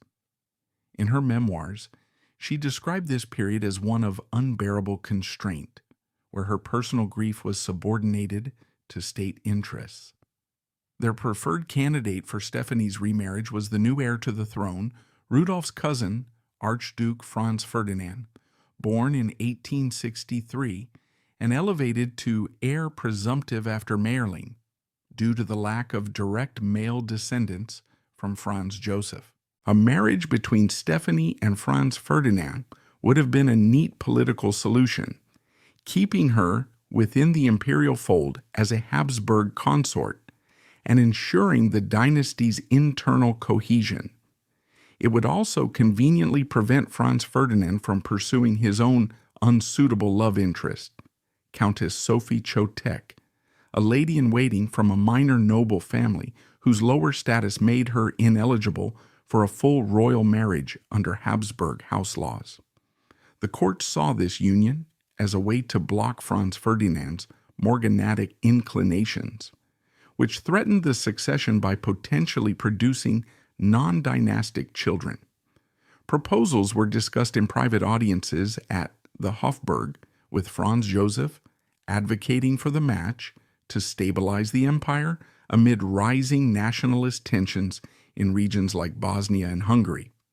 However, Franz Ferdinand, known for his stubbornness and deep affection for Sophie, refused to marry Stephanie outright, prioritizing his personal choice over political expediency. This rejection prolonged Stephanie's uncertainty, as alternative suitors were considered but none advanced. Franz Ferdinand ultimately refused the proposed marriage to Stephanie and proceeded with his own plans, entering into a morganatic marriage with Sophie Chotek on June 28, 1900 at Reichstadt Castle in Bohemia. This union, approved reluctantly by Emperor Franz Joseph after Franz Ferdinand renounced succession rights for any children, allowed the couple to wed but denied Sophie full royal status and titles, confining her to the rank of Duchess of Hohenberg. The marriage highlighted the rigid Habsburg protocols on equal rank unions, which Stephanie herself had navigated in her first marriage. The couple's life together, marked by mutual devotion despite court snubs, ended tragically with their assassination in Sarajevo on June 28, 1914, by Gavrilo Princip, a Bosnian Serb nationalist. This event ignited the flames of the First World War, as Austria-Hungary's ultimatum to Serbia escalated into a global conflict involving alliances like the Triple Entente and Central Powers.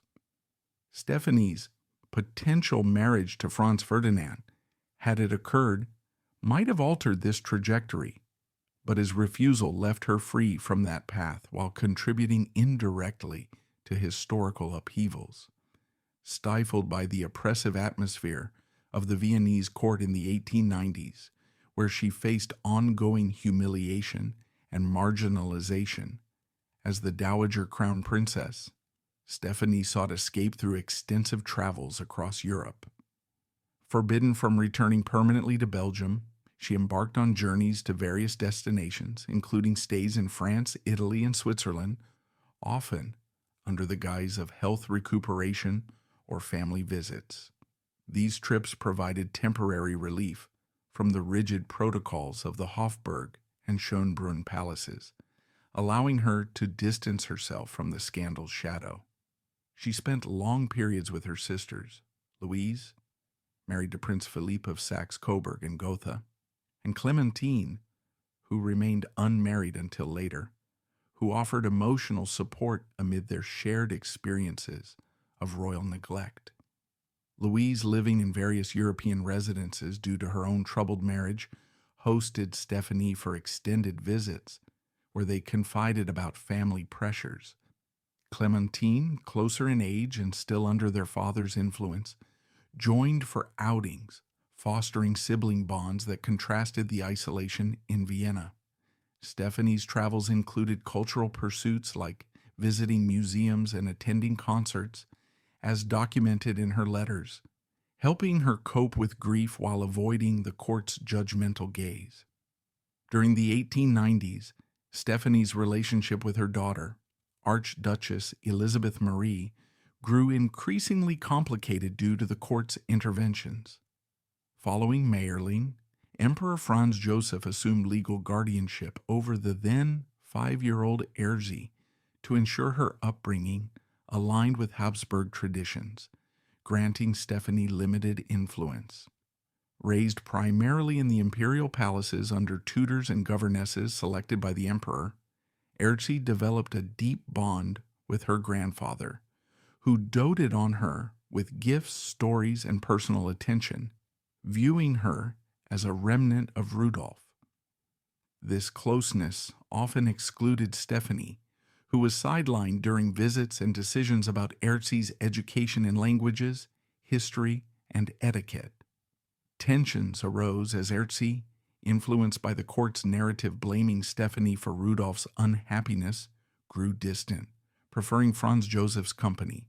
Stephanie's attempts to connect, such as shared outings or letters, were hampered by her travels and the emperor's oversight, leading to a strained dynamic that persisted into Erzzie's adulthood. In her memoirs, Stephanie expressed sorrow over this divide, noting how the child was taken from me, reflecting the dynasty's control over family ties. For a decade after Mayerling, from 1889 to around 1899, Stephanie existed in a royal limbo of enforced widowhood, but this period of stifled existence transformed her from the naive girl who arrived in Vienna in 1881 into a woman of resolute strength.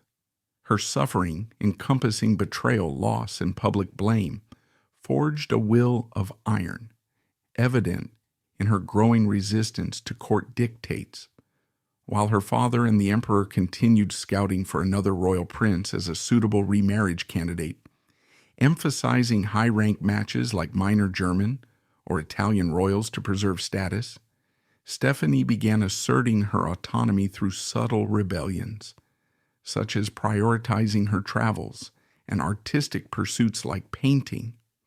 This inner resolve culminated in her decision to take control of her destiny, rejecting imposed unions in favor of personal choice, a shift influenced by years of reflection on her first marriage's failures. In the late 1890s, while enduring the court's pressures, Stephanie fell in love with a man of her own choosing, Hungarian Count Elemer Lonye de Nagy-Lonya e Vásáros Néményi, born in 1863 from a minor noble family with estates in Hungary. Lonye, a Protestant diplomat and landowner only slightly older than Stephanie, represented a stark contrast to her previous life, modest in rank but genuine in affection. Their meeting likely occurred during one of her travels or social events in Hungary, part of the Austro-Hungarian Empire, where shared interests in culture and reform sparked a connection. In the eyes of the Habsburgs and the Belgian monarchy, he was entirely beneath her station, lacking the royal blood or Catholic faith required for an equal marriage, which threatened her titles and income. Despite this, their relationship deepened through private correspondences and meetings, providing Stéphanie with the emotional fulfillment absent in her past. When King Leopold II learned of his daughter's intention to marry Laeken for love, in 1899 his rage was volcanic, erupting in furious letters and decrees from Brussels. Obsessed with dynastic prestige and his Congo exploits, Leopold viewed the match as a disgrace, refusing to grant his consent despite appeals. This denial was absolute, extending to forbidding his other daughter, Clémentine, from even corresponding with Stéphanie to prevent influence. The entire Belgian royal family, including Queen Marie Henriette, until her death in 1902, turned their backs on her, cutting off communication and support in a collective ostracism. Historical records show Leopold's threats to disinherit her, amplified by his authoritarian personality. However, quiet encouragement came from Queen Victoria of Great Britain, who, in correspondence during her later years, saw the match as a chance for Stéphanie to find happiness, drawing from her own experiences with unequal unions like that of her daughter Beatrice. It was only through the intervention of Emperor Franz Joseph that Stéphanie was not stripped of her titles and income entirely, as he perhaps felt a pang of guilt for her years of misery under Habsburg rule. In 1899 to 1900, amid negotiations, Franz Joseph, then in his 70s, and reflecting on family tragedies like Mayerling and the 1898 assassination of Empress Elizabeth, advocated for leniency. He allowed her to retain her Austrian titles as Dowager Crown Princess and a pension, preventing total dispossession despite Leopold's demands. This partial protection enabled Stéphanie to proceed, though it did not mend family rifts. But Stéphanie would not be deterred from her path, having endured too much betrayal, loss, and isolation to back down now. At 36 years old in 1900, her iron will, honed by a decade of adversity, led her to defy both families, prioritizing personal happiness over royal obligations, in a bold assertion of independence that marked the end of her limbo.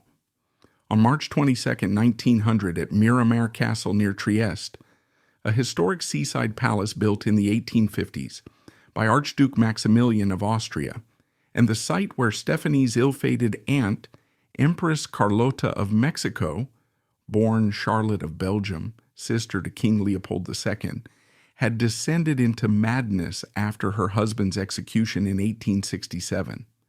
Stéphanie made her definitive stand against the constraints of her royal upbringing. Miramare, with its white limestone facade overlooking the Adriatic Sea, and interiors filled with ornate frescoes and maritime-themed decorations, served as a symbolic backdrop for this act of defiance, echoing the tragic family history of mental anguish and lost empires.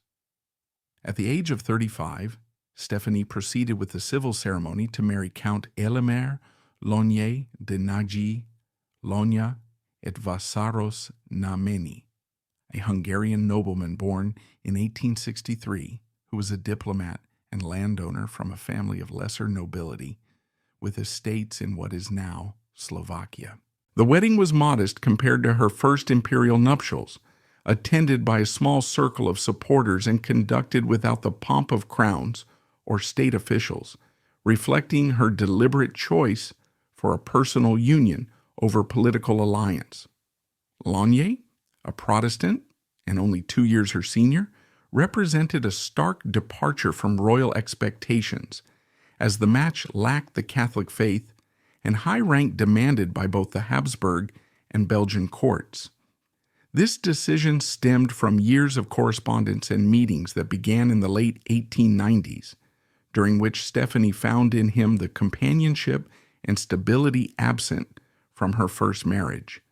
by defying her father, King Leopold II, her mother, Queen Marie Henriette, and the protocols of two monarchies, the Belgian Saxe-Coburg and Gotha and the Austrian Habsburg.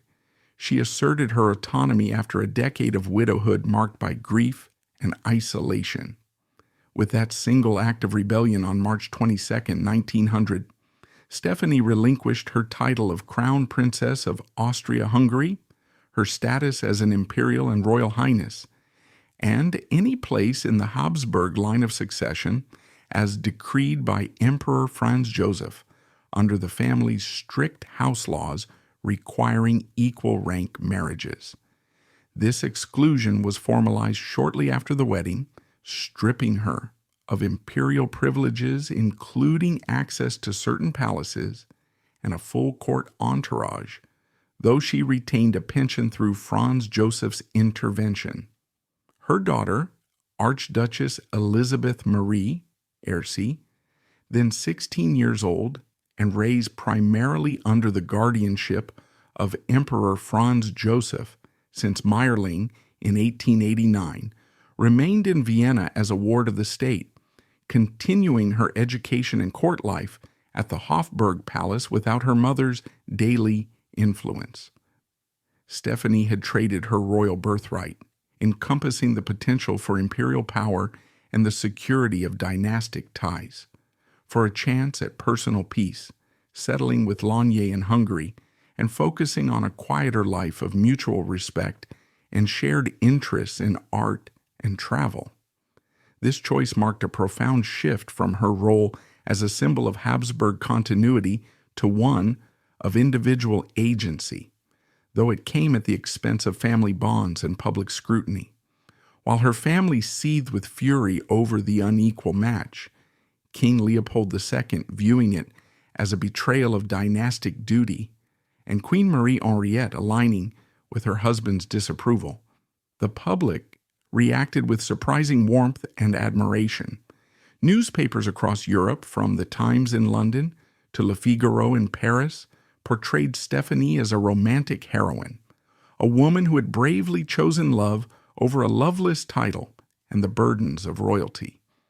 Headlines celebrated her courage as a symbol of modern individualism, with articles detailing her past sufferings in her first marriage and Mayerling, framing the union as a triumphant escape. This positive coverage contrasted sharply with the family's cold rejection, where Leopold II cut off financial support and communication, amplifying the isolation Stephanie faced. Stephanie's newfound happiness with Laeken came at a great personal cost, particularly in her relationship with her daughter, Erci, who felt abandoned by the marriage and relocation. Influenced by the disapproving Habsburg court, which emphasized Stephanie's desertion of imperial duties, and her strong bond with grandfather Emperor Franz Joseph, Erci cut off all contact shortly after the 1900 wedding, refusing letters and visits. This rift deepened over the years, evolving into a source of lifelong pain for Stephanie, who attempted reconciliations through intermediaries, but faced rejection. The estrangement persisted, with Stephanie's last letter to Erci dated 1924, following Erci's divorce from Prince Otto Zuyvindisch-Gratz, highlighting unresolved tensions rooted in the second marriage's upheaval. In 1902, while Stephanie was in London on one of her travels, seeking respite from Austrian court life and enjoying cultural pursuits like theater visits, she received urgent news that her mother, Queen Marie Henriette, was dying at the age of 66. Marie Henriette, who had long suffered from heart issues and emotional isolation in her unhappy marriage to Leopold II, had retired to the town of Spa in the Ardennes, a popular health resort known for its mineral springs, where she lived in seclusion after 1895. She succumbed to heart failure on September 19, 1902, following a prolonged illness that included syncope attacks, with no family present at her final moments. Stephanie rushed to Spa upon hearing the news, traveling by train across Europe in a bid to pay her respects. However, her father's anger over her second marriage had not cooled. Leopold II barred her from her mother's deathbed and, in a final act of cruelty, had her physically ejected from the chapel during the funeral preparations when she tried to approach the coffin. Guards or officials enforced this exclusion, preventing any private farewell and amplifying Stephanie's sense of rejection from her Belgian roots. The Queen's funeral was held with state honors in Brussels, but Stephanie's absence underscored the family's fractured dynamics. 7 years later, in 1909, King Leopold II lay dying at the age of 74 in Laeken Palace, Brussels, succumbing to complications from intestinal occlusion and a series of strokes on December 17th, following a reign marked by colonial exploitation in the Congo and personal scandals.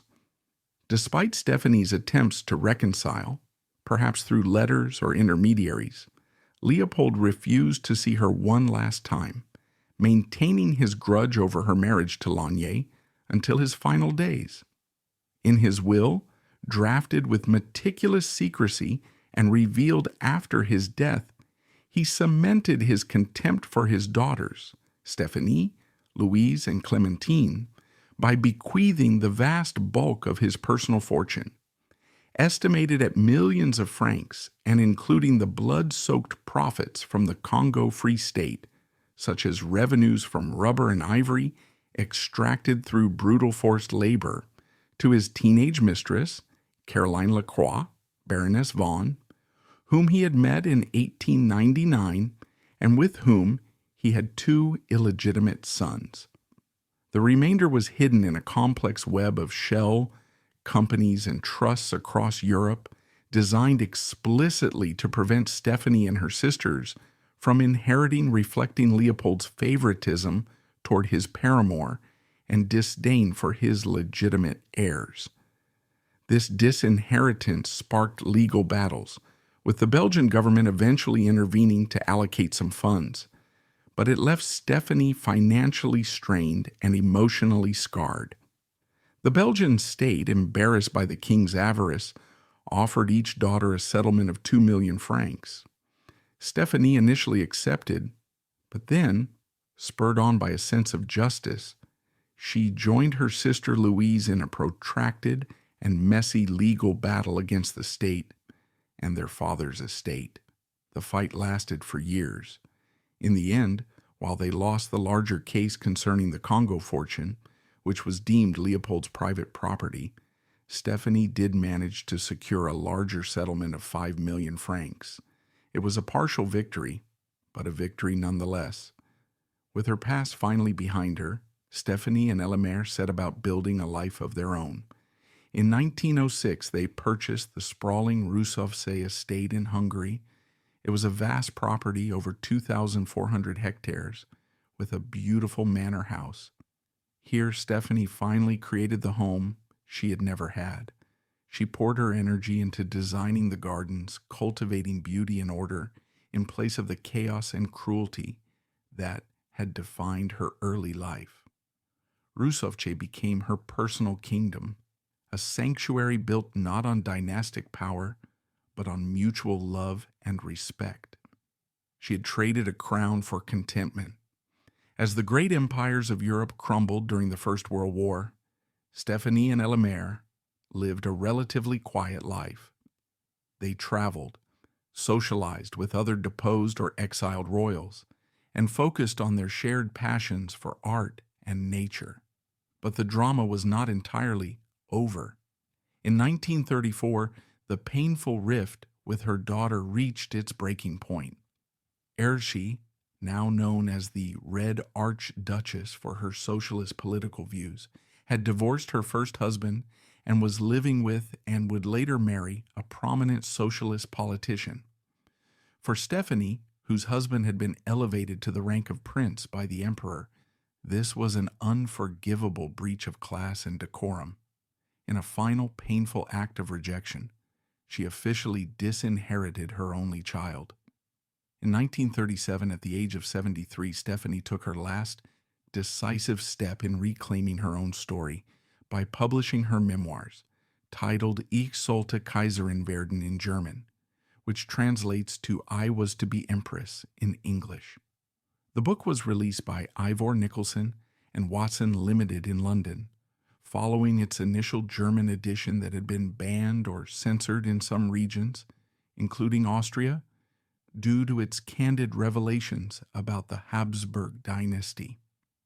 At this stage in her life, residing primarily at Rusovci Mansion in Hungary with her husband Elemer Lonye, Stephanie collaborated with editors to compile her recollections, drawing from personal diaries, letters, and reflections accumulated over decades. The publication process involved translating and adapting the text for international audiences, with the English version appearing shortly after the original, to capitalize on public interest in royal scandals. In its pages, she laid bare the chilling details of her childhood in the emotionally barren Laeken Palace, marked by parental neglect and strict discipline, the misery of her marriage to Rudolf, including his infidelity, abuse, and the infection that left her infertile, and her perspective on the Mayerling tragedy of 1889, where she portrayed Rudolf's suicide as the culmination of his mental decline while defending her own role amid court blame.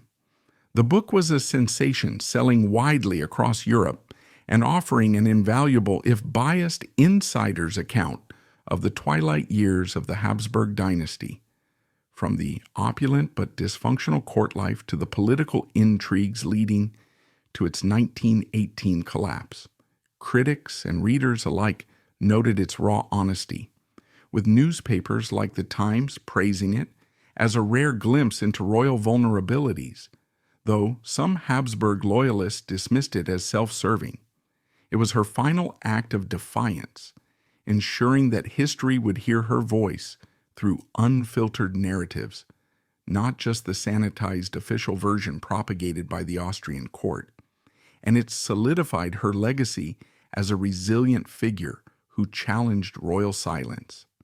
Her final years were lived out against the backdrop of yet another world war as World War II ravaged Europe, with Hungary allied to the Axis powers until 1944, before being occupied by Nazi Germany and then facing Soviet invasion. In April 1945, as the Soviet Red Army advanced into Hungary during the final offensive of the Eastern Front, part of the broader push toward Berlin that involved fierce battles around Budapest and Western Hungary, Stephanie and Elemer Lonye, now an elderly couple in their 80s, were forced to flee their beloved Rusovci mansion.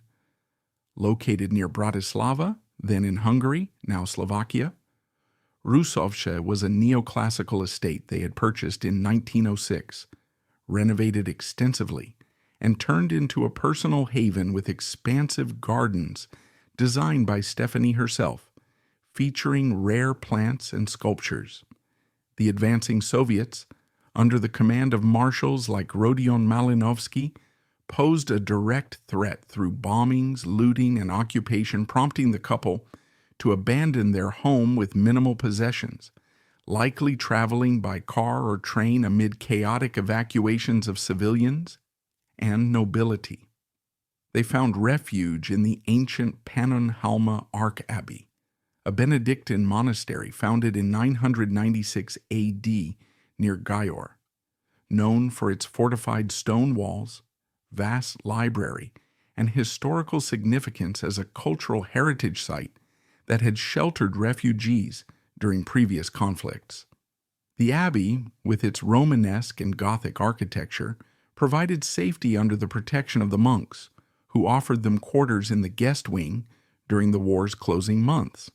It was at Pannonhalma Ark Abbey, amid the abbey's serene cloisters and vineyards, that Princess Stéphanie died of a cerebral hemorrhage on August 23, 1945, just weeks after the end of World War II in Europe and days before Japan's surrender.